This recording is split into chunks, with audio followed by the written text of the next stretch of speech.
Assalamualaikum warahmatullahi wabarakatuh. Waalaikumsalam warahmatullahi wabarakatuh. Ya, teman-teman semua, guru mau terpadu Raisa yang terdiri dari guru Taman Pendidikan Anak, guru kelompok bermain, guru Taman Kanak-kanak, dan juga pengelola Pau Terpadu. Bunda Tia, terima kasih atas kesempatannya.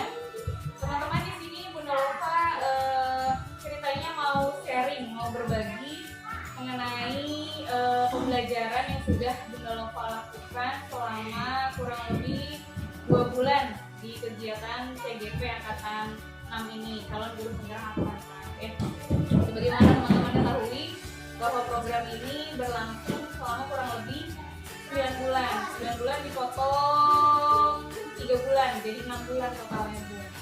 Jadi ya lumayan panjang ya. Nah, untuk saat ini yang sudah Bunda Lova lakukan, Bunda Lova sudah menyelesaikan pembelajaran yang modul 1. Modul 1 itu di dalamnya ada 4 modul lagi. Ada mengenai tentang Ki Hajar Dewantara. Di sini bisa dilihat di portofolio online Bunda Lova.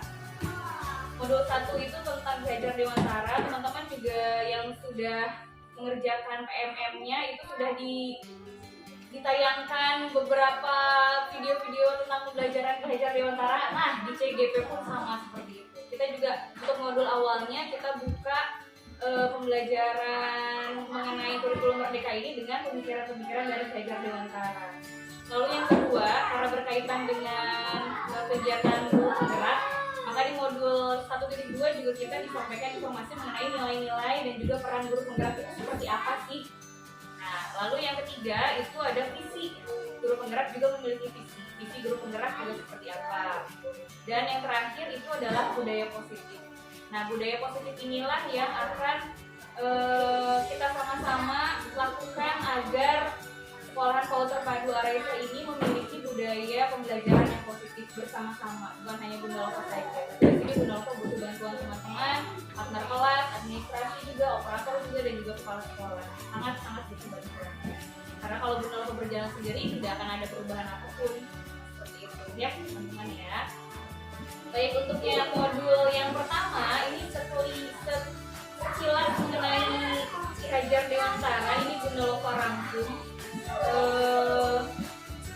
Apa sih filosofi Ki Hajar Dewantara itu? Itu sebenarnya sudah lama sekali ya Bunda ya, dari zaman SD gitu.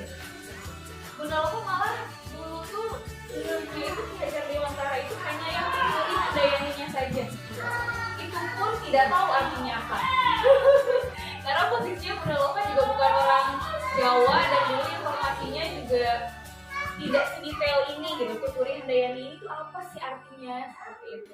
Ternyata ada 3 lagi kata-kata pemikiran dari Ki Hajar Dewantara selain yang tuturi handayani.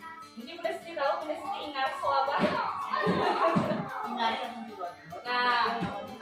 dan tuturi handayani seperti itu. Jadi ini rangkuman dari filosofi Ki Hajar Dewantara yang sudah Bunda Lova buat videonya. Teman-teman silahkan tonton dan nanti kita akan bahas bersama-sama. Oke, silakan. Assalamualaikum warahmatullahi wabarakatuh. Salam guru penggerak. Saya Astrid Dewa, CGP Angkatan Dasar Pendidikan Ki Hajar Dewantara menuntut Ingarso Suntulodo di depan menjadi teladan, Imadio Mangunkarso di tengah memberi semangat, dan Tuturi handayani di belakang memberi dorong.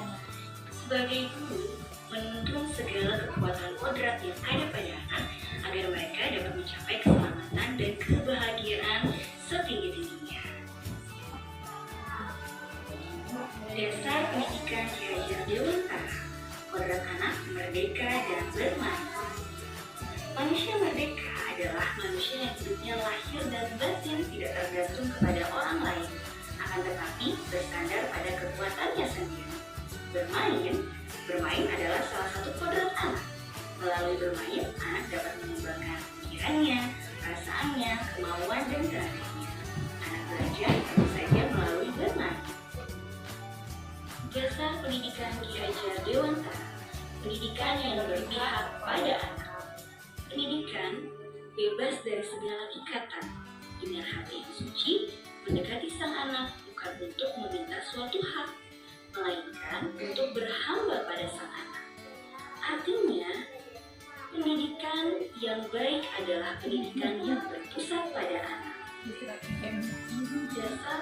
Pendidikan Ki Hajar Dewantara bukan tabula rasa. Anak bukan kertas kosong yang bisa kita coret atau gambar sesuai keinginan orang dewasa. Anak lahir dengan kodratnya masing-masing yang masih samar-samar. Tugas kita menebalkan garis samar-samar tersebut agar dapat menjadi manusia seutuhnya. Bagaimana cara menebalkannya? Kita membuat fasilitasi dan motivasi anak sesuai dengan usia. Dasar pemikiran Ki Hajar Dewantara, Budi Pekerti. Budi Pekerti merupakan perpaduan yang harmonis antara pikiran, perasaan, kemauan, sehingga mengikuti suatu tujuan. Budi Pekerti ini bisa dikenalkan pada anak dengan anak mengenal budaya dan budaya, mengenalkan tata daerah dan sebagainya. Juga dengan mengenalkan permainan tradisional yang ada di daerahnya. Dengan begitu, perkembangan Budi Pekerti anak dapat terinspirasi dengan dirinya. Dasar pendidikan Ki Hajar Dewantara, tukang kebun kehidupan. Seorang petani ibaratkan orang Ki Hajar Dewantara sebagai seorang yang memang dibiayai. Jika bibit tersebut baik dan dipelihara juga dengan baik, maka akan tumbuh dengan baik. Namun jika bibit tersebut kurang baik, tanpa dipelihara, dipupuk, disiram dengan baik, maka akan tumbuh dengan baik pula. Ki Hajar Dewantara menginginkan kita sebagai guru dapat menuntun dan berkolaborasi bersama dengan anak untuk mengembangkan potensi anak dan mengakomodasi karakteristik anak untuk mewujudkan student well-being, anak yang bahagia dan juga selamat. Semoga kita semua dapat menjadi guru yang menuntun dan memfasilitasi keunikan setiap anak seperti dasar pendidikan yang disampaikan oleh Ki Hajar Dewantara. Tetap semangat untuk selalu berubah dan bergerak ke arah merdeka belajar. Salam guru penggerak. Wassalamualaikum warahmatullahi wabarakatuh. Nah, kurang lebih seperti itu ya. Adakah coachnya berapa di situ? Ya teman-teman, jadi dari modul 1 yang mengenai filosofi dari pemikiran dari Ki Hajar Dewantara itu ada sekitar 8 poin yang menjadi garis besar dari pemikiran-pemikiran Ki Hajar Dewantara. Yang pertama itu yang menuntun itu tadi ya, bahwa misalnya kita sebagai guru itu fungsinya itu menuntun. Kalau menuntun itu biasanya kita berjalannya kayak gimana ya? Berdampingan ya, samaan gitu, sebelahan gitu, bukan anaknya di belakang atau anaknya di depan, bukan seperti itu. Tapi menuntun bersama-sama dengan anak. Gitu.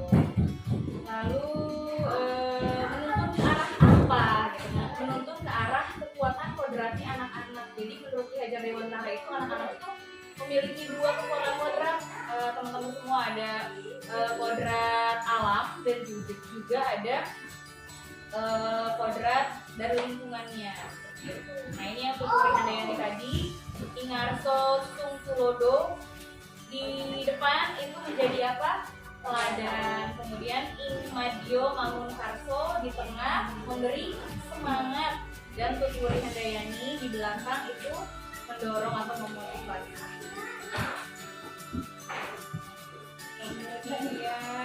Nah ini juga yang keduanya, Ki Hajar Dewantara juga berpikiran bahwa anak-anak itu kodrat dasarnya adalah bermain. Kita emang udah apa ya, sudah sesuai banget dengan 10 prinsip belajar PAUD ya teman-teman ya. Jadi penulisan di modul ini tuh kalau dari guru-guru yang SD, SMP, SMA itu benar-benar hal baru gitu pun. Tapi kalau kita di PAUD, pemikiran-pemikiran Ki Hajar Dewantara itu sudah kita lakukan semua gitu. Jadi makanya yang ada itu malah berarti alasannya itu tuh ini gitu. Kalau yang lain itu baru tahu harus seperti ini, atau ternyata sama anak-anak gitu. Kalau SD sampai SMA, tapi kalau kita tahu harus udah ada pembelajaran mengenai pembelajaran baru gitu, di mana guru harus jadi fasilitator, fokus terhadap anak itu Nah itu ternyata asal mulanya adalah dari pemikiran Ki Hajar Dewantara. Jadi mundur gitu. Masuk Bunda, silakan.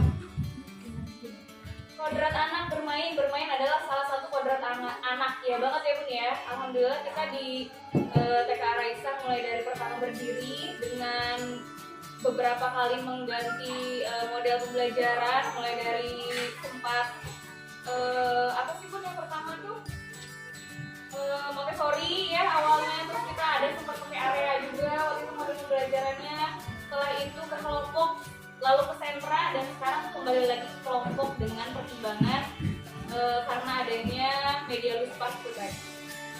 Kemudian permainan anak dapat menjadi bagian pembelajaran di sekolah. Karena kami di sekolah seperti itu, anak-anak belajarnya itu melalui bermain. Jadi ini kira-kira pemikiran Ki Hajar Dewantaranya sudah sesuai belum ya dengan apa yang kita pahami selama ini? Sudah ya, alhamdulillah. Kemudian untuk bermainnya pun bermain permainan tradisional ini juga alhamdulillah sudah kita lakukan ya untuk mengangkat tema-tema permainan tradisional. Apa saja yang dulu pernah kita angkat ya teman-teman ya? Permen surong, tangga biji karet, layangan, apa? Layang-layang, permen surong, tangga biji karet, dan bermain layang-layang ya. 3 berarti. Terus itu juga ada cerita rakyat, ya kan? Banyak umpit, cerita rakyat dulu tuh. Kita angkat juga untuk jadi pelajaran anak-anak. Nah, yang ketiga pemikiran Ki Hajar Dewantara adalah pendidikan itu berpihak kepada anak. Kira-kira kalau pembelajaran berpihak kepada anak yang sudah kita lakukan di sekolah apa teman-teman? Ya? Ya, aduh iya banget. Jadi berdoa pokoknya pas dapat materi ini tuh iya ya, kita juga sudah melakukan itu gitu teman-teman, alhamdulillah. Jadi setiap pembelajaran yang kita buat per usia itu kan disesuaikan dengan tingkatan usianya masing-masing ya. Walaupun misalkan kegiatannya sama, tetapi tingkat kesulitannya kita bedakan sesuai dengan usia anak-anak itu tadi. Kayak Bunda Asna pas masuk kelas KB yang kegiatan meroncenya mungkin lubang hatinya lebih dibesarin lagi, atau di kelas Bunda Siti yang ada kegiatan menggunting untuk anak kelas kelompok lumayan, mengguntingnya diganti jadi merobek seperti itu. Jadi disesuaikan dengan tingkat usia anak-anak. Ini juga sudah gitu berpihak pada anak, menyesuaikan dengan usia anaknya. Kemudian yang keempat itu berpihak pada anak. Nah ini juga Ki Hajar Dewantara juga meluruskan pemikiran kita mengenai anak. Dulu pernah dengar nggak Bun? Kalau anak itu adalah kertas kosong. Pernah dengar kan? Jadi mau kita coret seperti apa, itu anak-anak bakal ngikutin. Seperti itu kan, kertas kosong. Nah ternyata menurut Ki Hajar Dewantara anak-anak itu bukan kertas kosong, bukan tabula rasa. Kenapa? Karena anak-anak yang lahir itu mereka sudah punya karakteristiknya masing-masing. Sudah punya dasar karakteristik masing-masingnya sudah ada. Jadi bukan lembar kosong yang bisa kita enak menggambar dan membentuk seperti apa.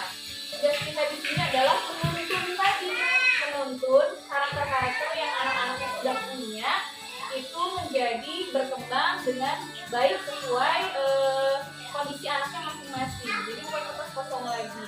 Nih, menebalkan laku anak dengan kekuatan konteks diri anak dan sosio-kultural budayanya. Anak bukanlah kertas kosong yang bisa digambar sesuai dengan keinginan orang dewasa. Anak lahir dengan kekuatan kodrat yang masih samar-samar, memang masih samar-samar. Sehingga tujuannya sebagai guru adalah menebalkan garis samar-samar tersebut agar dapat memperbaiki lakunya menjadi manusia yang seutuhnya. Itu adalah pandangan dari Ki Hajar Dewantara, dan Bunda Lova pun menyetujui itu gitu, karena dulu tuh anak kertas kosong itu Bunda Lova juga dapatnya udah lama tuh, dari zaman kuliah itu ada gitu tentang anak itu kertas kosong, anak itu kertas kosong gitu. Pas dapat informasi ini lagi, oh iya ya memang kertas kosong gitu. Mereka tuh punya ininya masing-masing, identitasnya masing-masing, punya keunikannya masing-masing. Nah lalu ini masih bukan tabula rasa. Nah teman-teman perlu kita sadari untuk anak-anak usia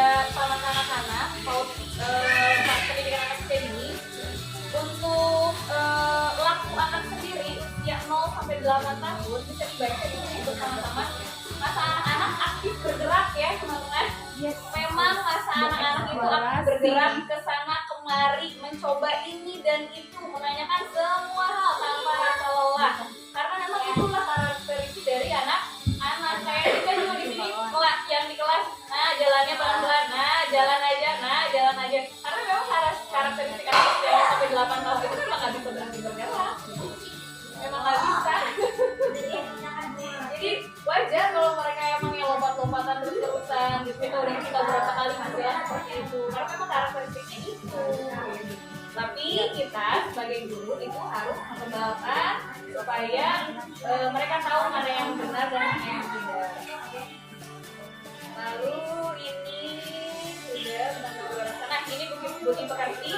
Budi pekerti juga pendidikan budi pekerti untuk di pendidikan anak usia dini kita juga sudah melakukannya pun ya, dengan mengangkat tema-tema mengenai budaya-budaya, pendidikan karakter itu kental sekali di pendidikan anak usia dini, karena salah satu tujuan dari pendidikan anak usia dini adalah menanamkan pendidikan karakter sejak dini kepada anak-anak. Nah Bun, ini ada informasi loh. Ini yang teman-teman lihat, bule-bule ini adalah narapidana remaja di Inggris tepatnya. Dan ternyata apa teman-teman, yang dipakai orang bule di sana untuk menterapi anak-anak Inggris yang bermasalah dengan hukum itu dengan bermain gamelan. Asli itu bikin wow, masya Allah, bangga banget gitu. Jadi anak-anak narapidana di Inggris ini mereka mendapatkan terapi perilaku dengan bermain gamelan. Di mana bermain gamelan ini kira-kira akan menstimulasi apa coba kalau kita pikir-pikir bermain gamelan terhadap perilaku anak? Kesabaran, betul sekali. Lalu konsentrasi. Lalu butuh apa lagi supaya bisa selaras lagunya?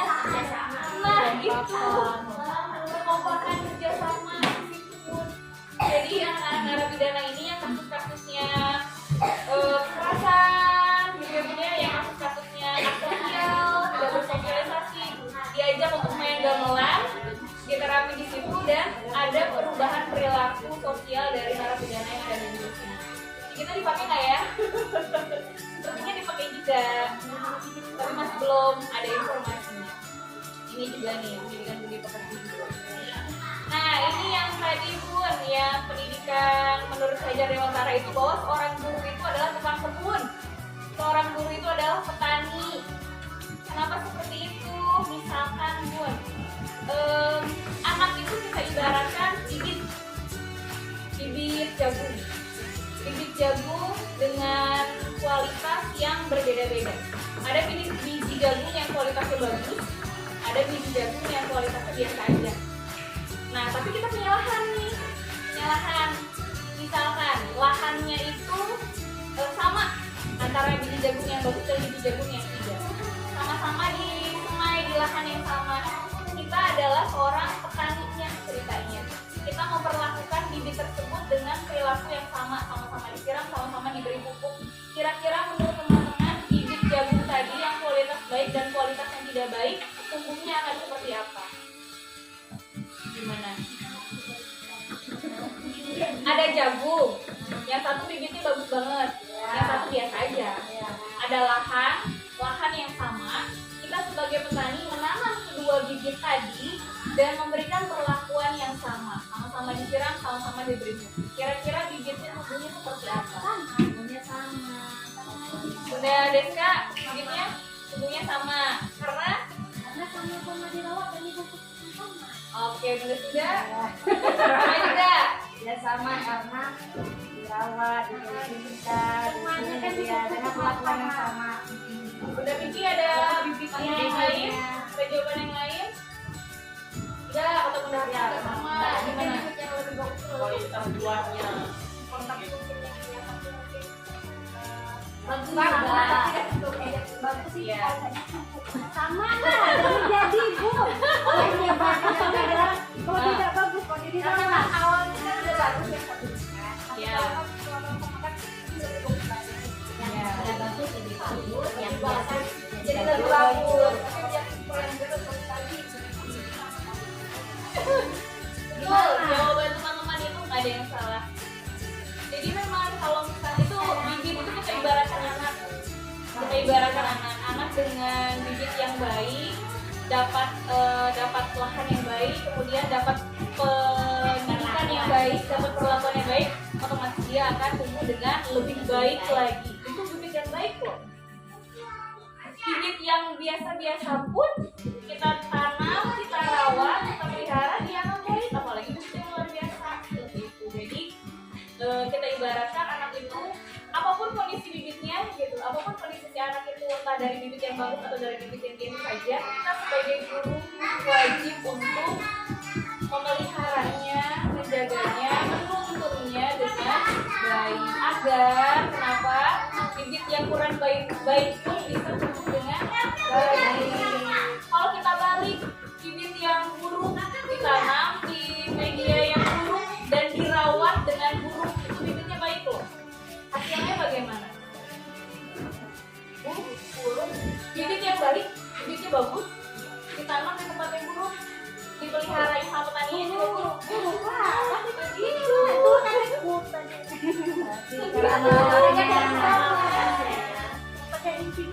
Kuncinya adalah di kita sebagai guru dan juga orang tua di rumah sebagai guru utama anak-anak di rumah ya. Kayak gitu ya, tukang kebun kehidupan. Lalu pesan kuncinya dari belajar Dewantara ini adalah guru dan murid. Nah, guru dan murid itu berkolaborasi, kita kerjasama loh antara guru dan murid untuk menginisiasi atau menciptakan kedalaman rasa takut dan asmara spiritual, intelektual dan sosial untuk mencapai selamat dan bahagia sebagai manusia. Jadi intinya kita yang bekerja sama juga dengan murid-murid dan anak-anak. Kita nggak bisa bekerja sendiri. Siswa dan guru Merdeka Belajar yang berkolaborasi bersama menggali dan mengembangkan potensi siswa dan mengakomodasi karakteristik masing-masing untuk mewujudkan sebuah model.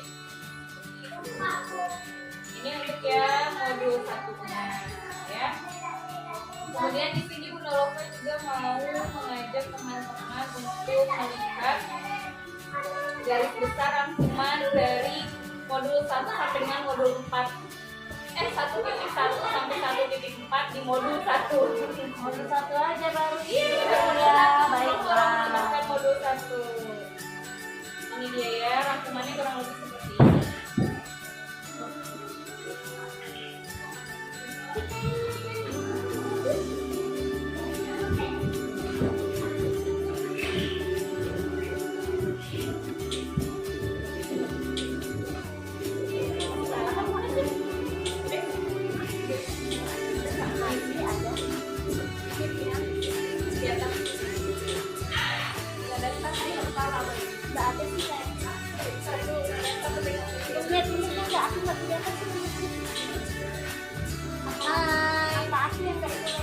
Ada ya.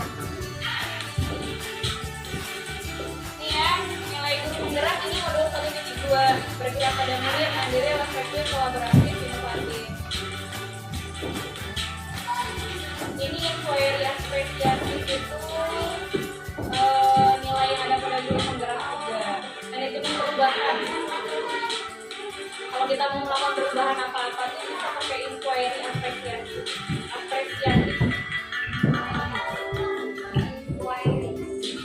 Inquiry apresiatif. Ini modul 1.3. Nah ini dia yang terakhir modul 1.4 budaya positif.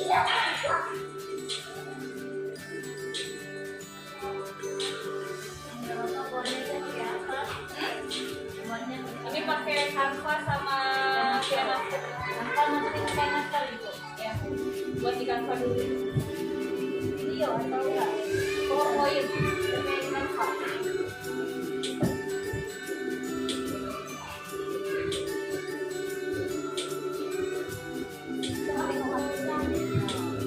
Nah ini ya teman-teman ya. Untuk budaya positif itu kegiatan yang ada di budaya positif itu juga sebetulnya sudah kita lakukan teman-teman, alhamdulillah. Jadi Bukalapak juga untuk mencari fakta real di lapangannya juga mudah gitu. Malah kadang suka bingung apa ya kira-kira yang mau diangkat. Jadi ini Bukalapak mengangkat untuk budaya positif itu hal yang sederhana saja, yaitu dalam kalau kita dulu seringnya menyebutnya peraturan kelas ya teman-teman ya, peraturan kelas. Dan ternyata setelah mendapatkan informasi mengenai budaya positif, peraturan kelas di budaya positif itu juga ada. Tetapi bahasanya bukan peraturan kelas, bahasanya adalah keyakinan kelas. Ya, kenapa keyakinan kelas ya? Kira-kira kalau misalnya kita pergi ke jalan ya, naik motor, pakai helm, itu kenapa teman-teman pakai helm? Nah, itu jawaban yang betulnya itu langsung karena keyakinan bahwa dengan pakai helm itu kita selamat ya. Tapi bukan karena alasannya, bukan karena aturan, bukan karena nanti ada nanti di jalan polisi atau segala macam. Kalau baru sampai batas itu yang peraturan cara takut hilang apa, itu masih budaya positif yang timbul karena eksternal, faktor dari luar, karena takut sama Pak Polisi, bukan keyakinan yang timbul dari dalam keselamatannya gitu. Itu baru eksternal kalau tahu Pak Polisi. Tapi kebanyakan kita itu ya. Betul. Karena ada juga nggak pakai helm kan, nggak mungkin hanya sekilas, hanya pergi ke toko sebelah pakai helm kan. Sebenarnya kalau bikin keselamatan biar kita kan harus pakai kan, kita nggak tahu kan. Iya, tapi kan helm nggak punya jantung motor, ini jualan kepala soalnya. Bukan, udah bikin kan ke ini misalnya warung ke sana, mereka nggak bikin pakai helm kan biar tanggung Kaki. Kalau mau kan biasanya malas yang motor kan, Kaki. Kan pikir kan. Tapi tahapannya Bunda Pinky sudah lebih tinggi lah dibanding yang hanya taat karena takut ditilang sama polisi gitu. Jadi gitu teman-teman, kenapa bahasannya itu jadi keyakinan kelas gitu. Kan ke toko kan enggak pasti Nah itu belum keyakinan, baru peraturan aja. apalagi malam-malam ya. Itu marah bawa polisinya ya. Jadi teman-teman, kenapa bahasanya seperti itu? Karena kita menginginkan perubahan yang dilakukan oleh anak teman-teman. Karena kita menginginkan perubahan yang dilakukan oleh anak-anak itu berdasarkan dari keinginan internal seperti itu, bukan karena ketakutan itu tadi dihukum atau pun ada juga ternyata pemberian pujian, pemberian penghargaan sama anak itu juga budaya positifnya eksternal, bukan internal. Iya, eksternal. Jadi anak itu akan nurut sama kita karena kita ngasih pujian terus, karena kita ngasih penghargaan terus seperti itu. Ini juga sebenarnya menelpon yang kategori budaya positif dari penghargaan itu sebenarnya juga agak-agak agak-agak susah untuk anak PAUD karena kita sih anak PAUD sudah otomatis ya kalau apa-apa tuh pasti ngomong hebat, masya Allah hebat gitu kan. Pujian-pujian itu kita memang udah otomatis hormat seperti itu gitu, dan perilaku anak-anaknya juga memang ada perubahan gitu, tapi ternyata itu adalah perubahan yang terjadi dari faktor eksternal bukan dari internal. Dari internal itu dari internal itu dari dalam. Dan untuk mengeluarkan perubahan perilaku yang dari internal itu lumayan loh. Kita harus diskusinya panjang sama anaknya. Seperti tadi yang kasus Bairi udah Siti, itu kasus Bairi itu udah bisa dibilang Bunda Siti menggalinya sudah mau masuk ke kesadaran Bairinya kenapa tidak boleh bawa mainan ke sekolah kayak gitu. Ya jadi kita benar-benar komunikasi sama anak-anaknya kenapa, kira-kira apa ya yang diakibatkan kalau bawa mainan ke sekolah, kenapa seperti itu. Komunikasinya udah lebih dalam lagi, bukan lagi sebatas ngomongnya ya kayak gitu, udah sampai kayak gitu. Jadi nanti dari Bairinya sendiri nggak akan keluar. Jadi gimana Bairi yang nggak bawa mainan lagi ke sekolah? Kenapa nggak bawa mainan lagi ke sekolah? Kalau tadi Bairi jawabannya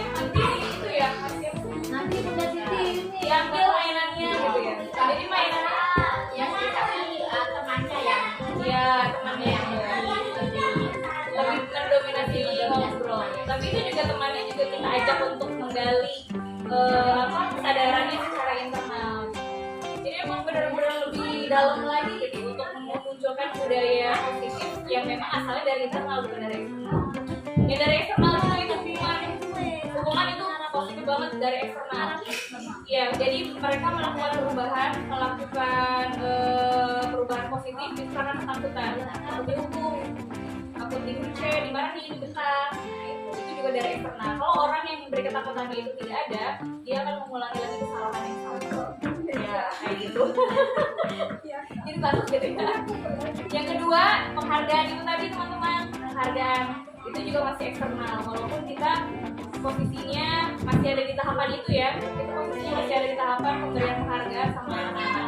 Hanya saja memang pemberian penghargaan ini alhamdulillahnya gitu di TK Raisa itu rata, jadi bukan hanya Bunda Siti aja yang penghargaan, walaupun ada Bunda juga ada karena ujian dan sudah tradisi kamu seperti itu. Jadi teman-teman yang di sekolahan untuk saat ini anak-anak kalau kita kasih penghargaan itu perilakunya memang membaik.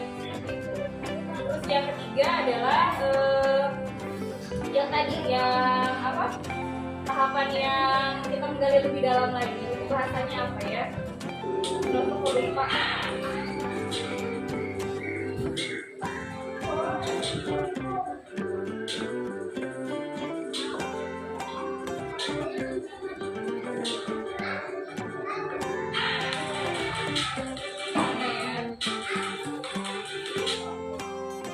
Nah, selain juga yang tadi itu memberi hukuman, memberi penghargaan, terus ada juga yang namanya posisi kontrol teman-teman. Posisi kontrol kita sebagai seorang guru. Kalau di modulnya, nah ini 5 posisi kontrol. 5 posisi kontrol kita sebagai guru itu ada 5 posisinya. Pertama tadi yang itu memberi hukuman. Iya.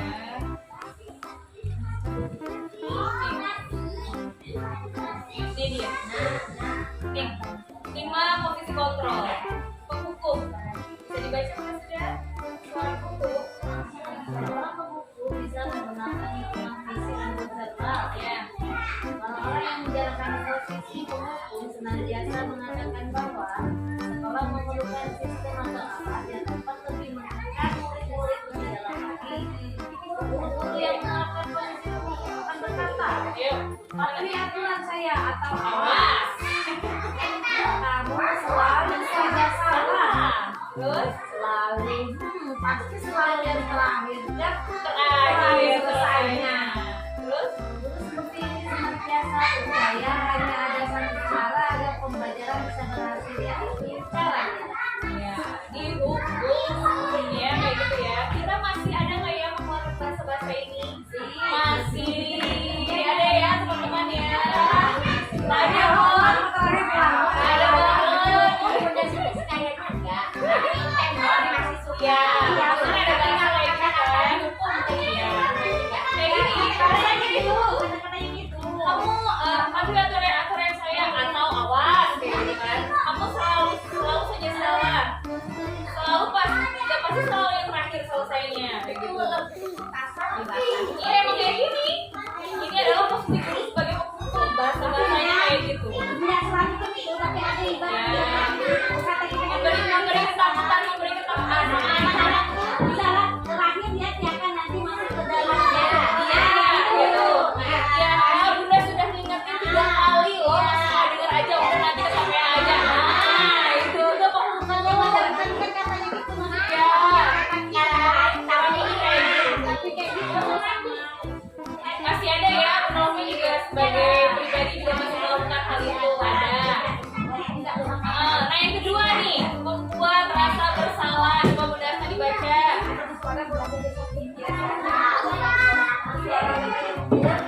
Membuat rasa bersalah akan mengandalkan sesungguhnya dari membuat orang lain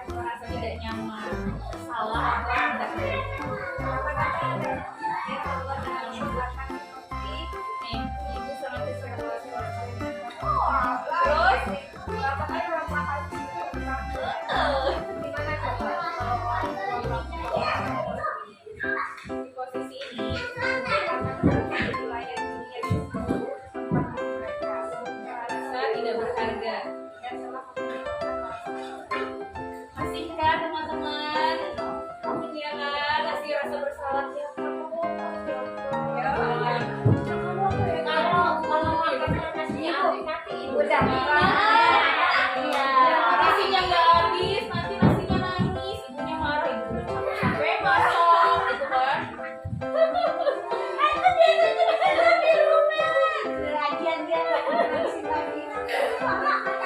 Ya, itu adalah posisi kontrol seorang guru pembuat rasa bersalah sama anak-anak ya, dan kita pun masih melakukannya. Walaupun untuk anak-anak tertentu gitu ya. Ya, tidak semua. Lalu yang ketiga teman-teman, ini adalah posisi kontrol teman. Boleh Bunda Deska dibaca. Dulu pada posisi tidak adanya Ya. berupaya melalui persuasi. Posisi teman pada guru Bisa negatif. positif di sini merupakan hubungan baik dari antara guru di posisi teman memberikan hubungan baik dan support dengan mengenali seseorang Mereka akan berkata, ayo baca ini Bapak ya. ayo ingat Tidak, ingat tidak. tidak bantuan bapak Ini nggak apa-apa. Lanjut.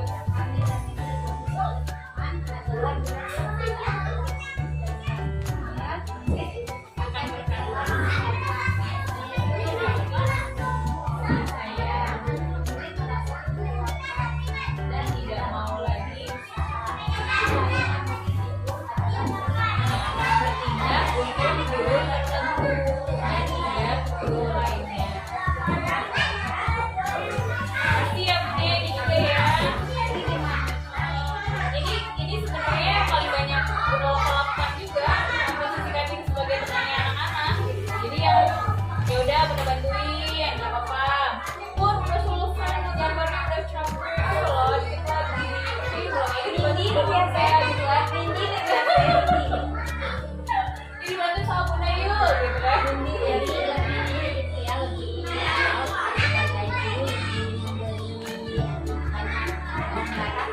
Iya, kayak gitu. Itu posisi guru sebagai teman juga. Dan itu juga masih dalam tahapan eksternal. Untuk merubah perilaku anak menjadi lebih baik itu masih tahapan eksternal. Nah, yang keempat ini sudah mulai masuk ke posisi guru yang bisa menstimulasi anak itu perubahan perilakunya dari internal dan dari dalam. Yang pertama adalah memantau. Memantau itu seperti apa? Memantau itu berarti mengawasi. Posisinya kita mengawasi. Pada saat kita mengawasi, kita bertanggung jawab akan perilaku anak-anak yang kita awasi. Posisi memantau berdasarkan pada peraturan-peraturan dan konsekuensi yang sudah disepakati. Kemudian memisahkan hubungan pribadi kita dengan murid. Sebagai seorang yang menjalankan posisi memantau, pernyataan yang biasanya dilakukan adalah, jadi kalau memantau ini kita sudah punya aturan di kelas seperti yang sudah kita lakukan selama ini. Kita kan, kita posisinya memantau dan mengingatkan, oke teman, kepala kelasnya apa? Misalkan yang larinya lagi apa? Kalau nggak yang mainnya tidak dibereskan, berapa? Posisinya memantau seperti itu. Jadi kayak gini pertanyaannya, peraturannya apa? Ayo, apa yang sudah kamu lakukan? Terus kalau mau seperti itu,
baik ya. Hindari mengkonsumsi minuman fisik.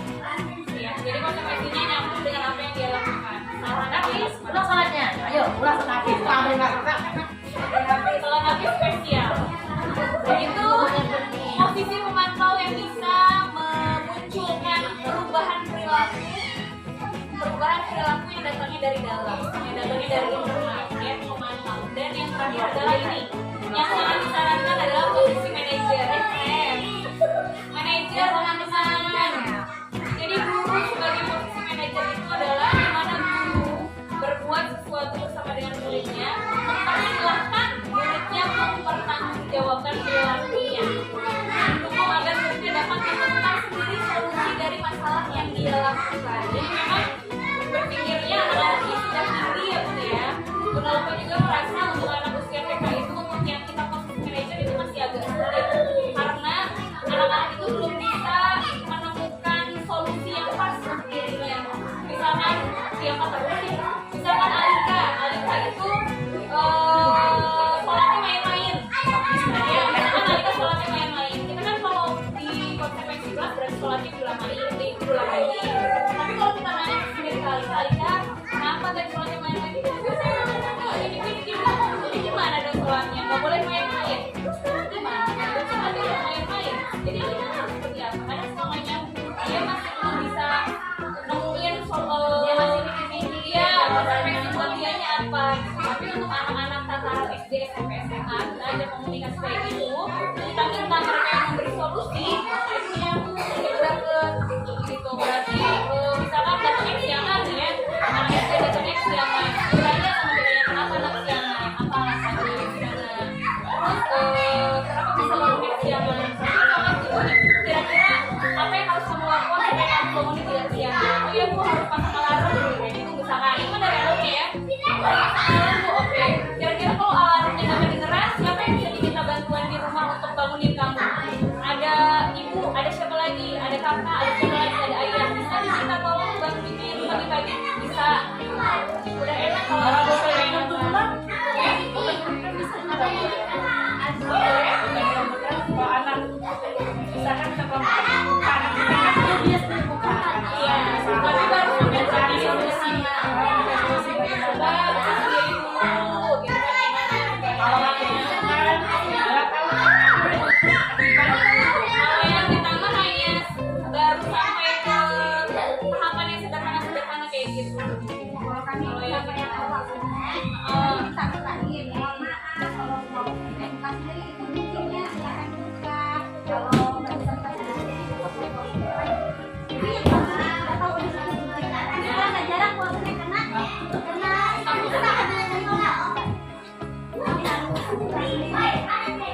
jadi memang posisi manajer itu anak menemukan sendiri solusi apa yang harus dia lakukan. Kita maksudnya hanya memfasilitasi aja kira-kira apa nih solusinya dari orang. jarang mau sedikit Jangan ada yang pakai bisa atau memang banyak yang belum bisa tergali gitu. Paling kita hanya sampai posisi yang pemantau gitu tadi. Baru sampai posisi ini. Tapi itu juga sudah alhamdulillah sudah bisa menunjukkan perubahan perilaku dari internal ya. Bukan karena uang, bukan karena ujian, atau bukan karena rasa bersalah. Itu adalah perubahan perilaku karena eksternal. Kalau yang tiga di atas.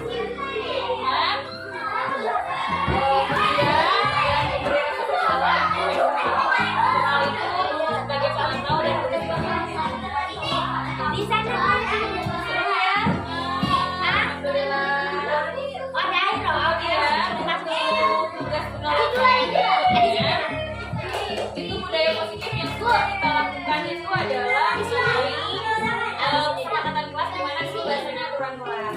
Bunda Lopo sama Bunda Siti kemarin sudah coba ya kita mengucapkannya bukan lagi peraturan kelas. Oh iya teman-teman, hari ini keyakinan kelasnya apa, kesepakatan bermainnya apa. Nah itu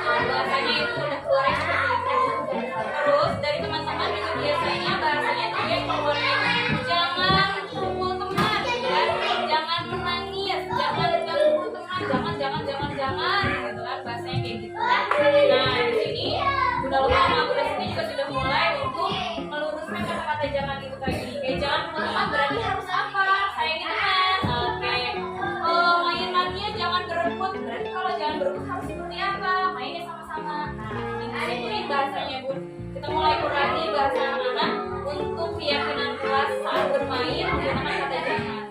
Tapi kita ganti sayangi teman, main bersama, setelah bermain mainannya dibereskan, bahasa-bahasa positif. Aku juga yakin teman-teman juga bisa melakukan itu. Kita coba sama-sama ganti aturan kelas menjadi bahasa keyakinan kelas, kesepakatan kelas. Coba ya. Oke. Buat temannya jangan saat bermain kayak gitu kan, sayangi teman.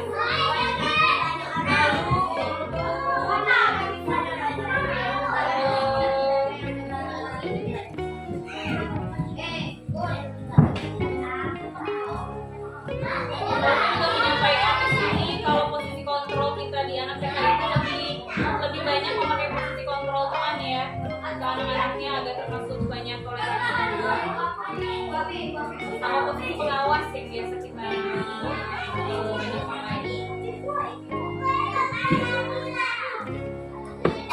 Nah ini teman-teman dalam kita menghadapi anak yang melakukan kesalahan, tentunya kalau kita tahu kesalahannya apa sih, kita nggak terlalu bukan anak yang berbuat kesalahan gimana gitu ya, karena tentunya anak di PAUD juga kita baru menginformasikan kan bahwa ini adalah hal yang baik, ini hal yang tidak baik, ini boleh dilakukan orang, ini tidak boleh dilakukan. Tentunya gurunya tuh kalau seperti itu, beda sama yang SD, SMP, SMA, anak sudah tahu mana yang benar mana yang salah, tapi mereka melakukan kesalahan. Makanya pada saat anak usia di atas TK itu melakukan kesalahan, itu harusnya melakukan teknik yang namanya segitiga restitusi untuk supaya anak-anak bisa berubah perilaku negatifnya menjadi lebih baik berasal dari internal. Itu namanya segitiga restitusi. Jadi tahapan segitiga restitusi itu posisinya nggak langsung ngejudge apa pada nomor lapangan, nggak langsung kayak gitu. Salah kalau nggak kayak gitu. Jadi benar-benar anaknya diajak ngobrol, ditanya alasannya kenapa terlambat. Kita juga menanamkan kepada anak itu tidak apa-apa. Ada orang lain juga yang pernah melakukan kesalahan yang sama seperti yang kamu lakukan. Setelah itu dipancing lagi sama gurunya agar si anak memunculkan solusi dari dirinya sendiri. Itu kayak gitu. Kalau anak tahu mah bisa, cuma masalahnya nggak gimana gitu. Iya sama. Dan penolongnya juga ini meraba-raba gitu, tahu kayak gimana gitu posisinya. Sama aku jadinya. Nah untuk kegiatan yang penolong lakukan untuk modul 1 ini, penolong mau menciptakan disiplin positif, mengganti bahasa aturan kelas menjadi kesepakatan kelas. Kita sudah bilang ya, bahasa aturan kelas menjadi kesepakatan kelas.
Konsekuensinya kayaknya lebih pas itu harus tetap membereskan mainannya dan nanti terakhir keluarnya yang bukan beres buat terakhir. ya tetap harus diberesin mainan sampai tuntas jadi nggak bisa tinggal jadi untuk pemenuhan konsekuensi mereka ya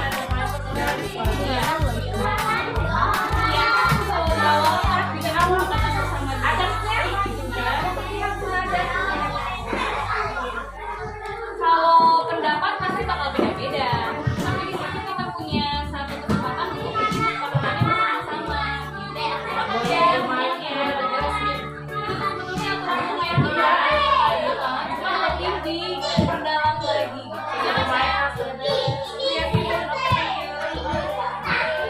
Yang paling penting itu konsekuensi itu kata yang sebenarnya. Mana jilbabnya? Anak kuntit rambutnya. Ini dukungannya kalau kamu tuh kerja sama bagus di kelas dan juga kepala sekolah. Semoga teman-temannya mendukung banget. Terima kasih. Sudah selesai, sebentar ya. Oke, kurang lebih itu ya untuk budaya positif yang walaupun sebenarnya itu sederhana, tetapi dari kesederhanaan itu mudah-mudahan kita bisa menciptakan budaya positif di lingkungan Paut Dua Raisa yang berasal bukan dari eksternal lagi, tapi dari internal anak-anak. Walaupun prosesnya agak panjang ya. Kayak gitu.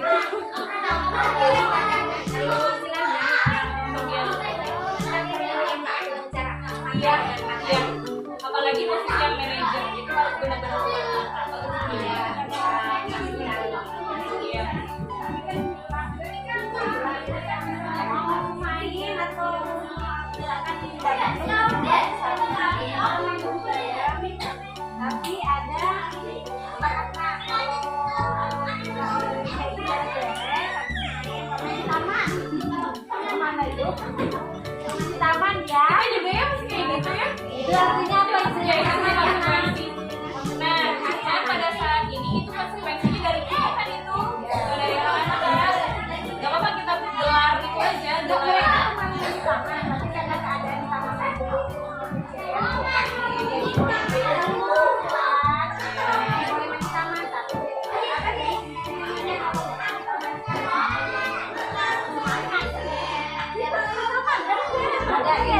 satunya bahagia, tapi yang satunya sedang bersedih. Ceritanya kupu-kupunya itu lagi mau main sama temannya, ya. Tapi temannya ada yang membuat tidak nyaman. Jadi yang satunya bersedih. Kira-kira teman-teman ya, kalau kita bermain itu mainnya bersama-sama, kira-kira kupu-kupunya sedih atau senang? Senang. Kalau misalkan temannya mainnya itu berebutan, kira-kira sedih atau senang? Kalau sedih gambarnya yang mana? Ya betul, ini masih sedih. Kalau teman-teman bermain terus mainannya dibereskan, kira-kira sedih atau senang? Senang. Coba sikap anak soleh dan soleha. Bunda Lofa mau minta satu orang tolong cuci yang rapi. Rapi dulu. Ya, Bunda Lofa mau bertanya sama Tasya. Tasya, keyakinan kelasnya kalau bermain seperti apa? Coba. Berbagi. Nah, teman-teman, kata Tasya keyakinan kelasnya kalau kita mau bermain itu harus berbagi. Kira-kira kupu-kupunya akan senang atau sedih ya kalau temannya berbagi? Hah? Senang. Kalau senang yang mana gambar kupu-kupunya? Wofi coba maju ke depan, coba ditunjuk. Oke, silakan itu kembali. Selanjutnya, Bunda Lofa boleh Mirza, keyakinan kelasnya, aturan kelasnya kalau kita mau bermain seperti apa?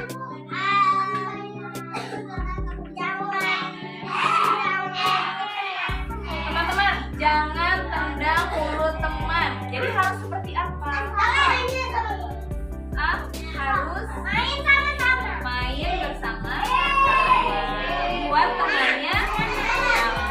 Kalau membuat temannya nyaman, Aira, kalau membuat temannya nyaman, kira-kira kupu-kupunya senang atau sedih?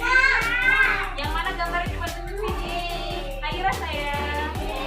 Oke, betul. Sekarang Noval deh. Noval keyakinan kelasnya, keyakinan kelasnya kalau bermain seperti apa?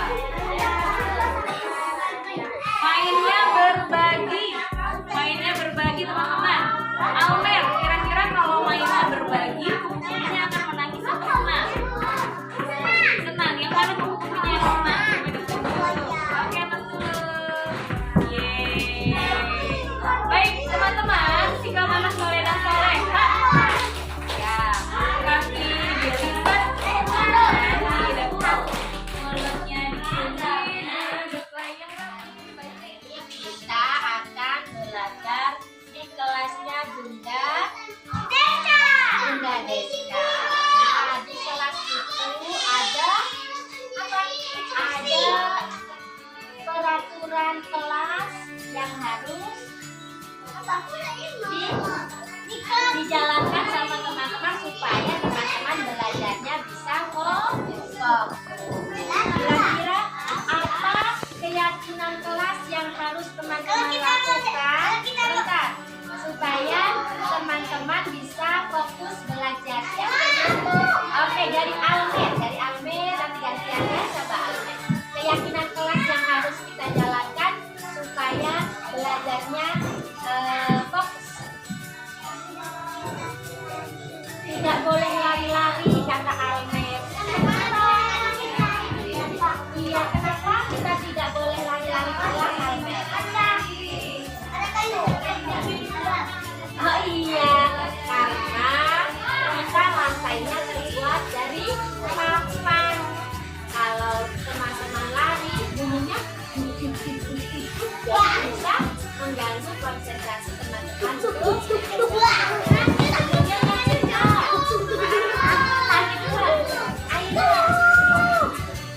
Aira, keyakinan kelas selanjutnya itu berbagi. Kenapa kita harus berbagi? Berbagi mainan dengan teman.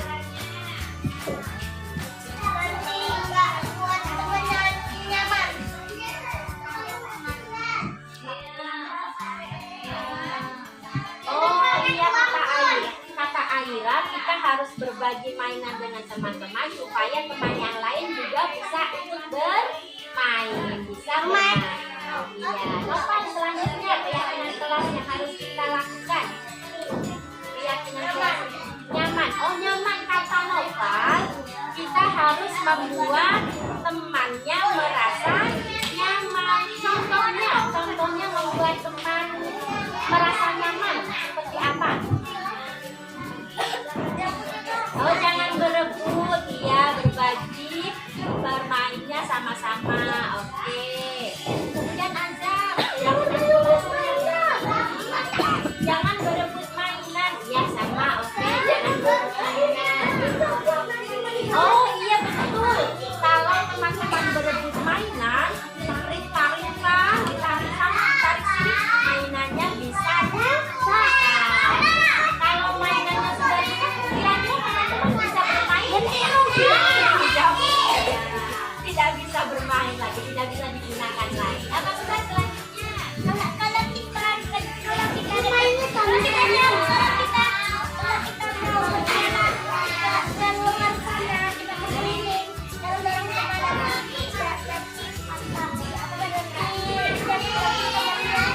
oh betul, selanjutnya bisa kita mau keluar kelas, kata Abang kita harus berbagi atau antri atau menunggu giliran. Jadi yang di depan duluan, baru kemudian yang di belakang. Kalau yang di belakang robot kira-kira apa? Dorong kira-kira bisa menjadi apa? Oh bisa jatuh, bergerak. Oh bisa bergerak. Ada keyakinan kelasnya seperti apa? Oh berbagi, ya oke boleh siap. Berbagi kan? Nah, teman-teman ini keyakinan kelasnya apa nih? Main bersama-sama. Oke, ya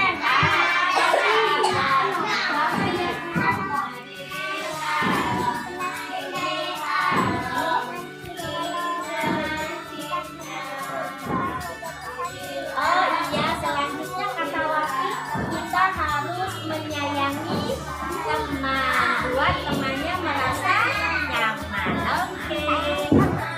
Tasya, apa keyakinan kelasnya? Apa tadi? Oh sayangi teman, iya hebat. Sama juga sayangi teman supaya temannya merasa nyaman berada di sekitar kita. Oke, nanti selanjutnya. Hebat, iya. Kalau sudah selesai bermain, teman-teman harus diapakan? Iya, kata Arif tadi beresan mainan. Supaya apa? Oh, supaya tidak terinjak teman, kata Anda. Supaya rapi, supaya bersih. Oke, supaya teman yang mau main bisa menggunakan tadi. Apa selanjutnya? Oh, bereskan mainan juga. Oke, hebat. Nah, ketiga.